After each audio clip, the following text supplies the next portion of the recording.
Oh yeah, you remember in the early church, when they were looking for some deacons to minister at the table.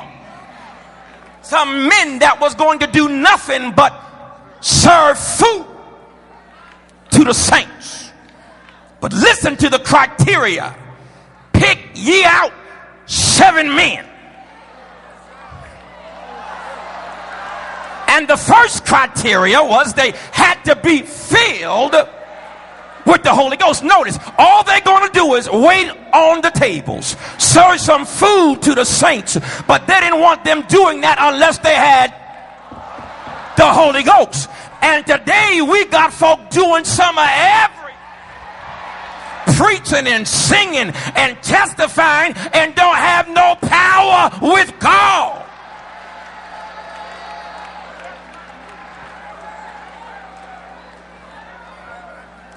One of the indictments against the past generation of leadership is that we tend to put people in position out of political concern rather than spiritual power. We don't even bother to ask folk no more, have ye received the Holy Ghost? Since you believe.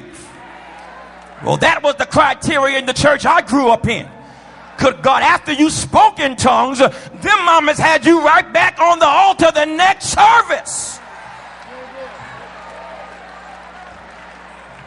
But we let folk get up too quick today. But I believe the Holy Ghost ought to saturate you.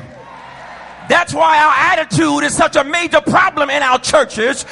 Good God from heaven, because we think that the ministry is some kind of big glamorous thing. But any one of these preachers and evangelists can tell you that it's really not the big glamorous thing. Yeah, you may preach for an hour on Sunday, but you got to live holy every day of the...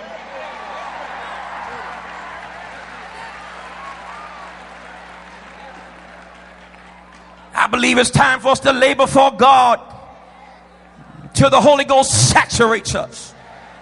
Yeah, I know we've graduated now from Union and we've graduated from Crozier and we have our PhDs. But the question is today, have you received the Holy Ghost? Since you believe, well, if you're not scared, ask the person sitting next to you, ask them that, have you received the Holy Ghost? Since you believe. Well, I need to hear somebody give an answer. Somebody need to shout, yay!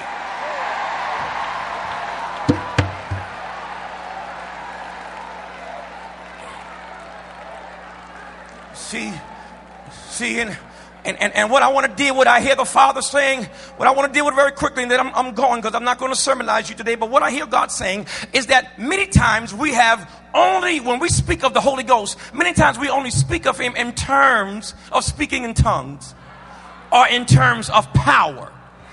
May I share with you on today that the primary work of the Holy Ghost is not to make you speak in tongues. Because some of the meanest folk in my church speak in tongues.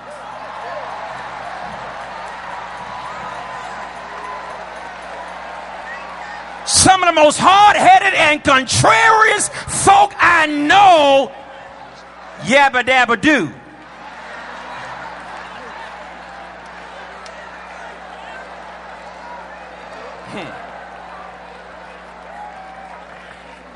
I see you got some of y'all in your church too, huh? But if you don't remember nothing I say on today, here is this. The primary work of the Holy Ghost is to work out the process of sanctification and holiness in the life of the believer. Somebody holler, holiness.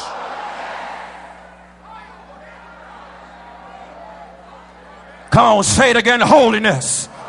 You see, holiness ought to be a stimulating word for the saints, because God has imparted a passion for holiness deep within our hearts.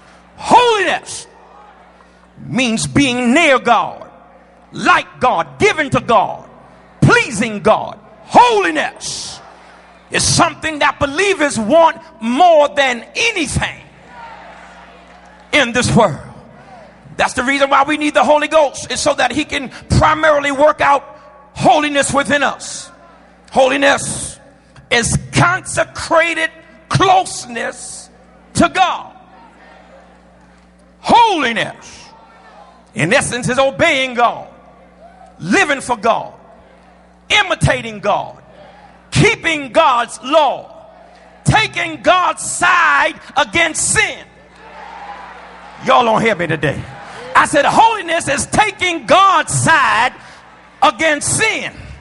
So if he made male and female to be together, I don't care what the government says, I take God's side. Somebody shout holiness. Holiness is doing righteousness, performing good works. Holiness in relation to God. Holiness takes the form of a single-minded passion to please God. In relation to sin, holiness takes the form of a resistance movement. Holiness is a discipline of not gratifying the desires of the flesh, but it puts to death the deeds of this body. I want to quote a man by the name of John Owen. I quote, "Sanctification is an immediate work of the Holy Ghost on the souls of believers, purifying and cleansing of their natures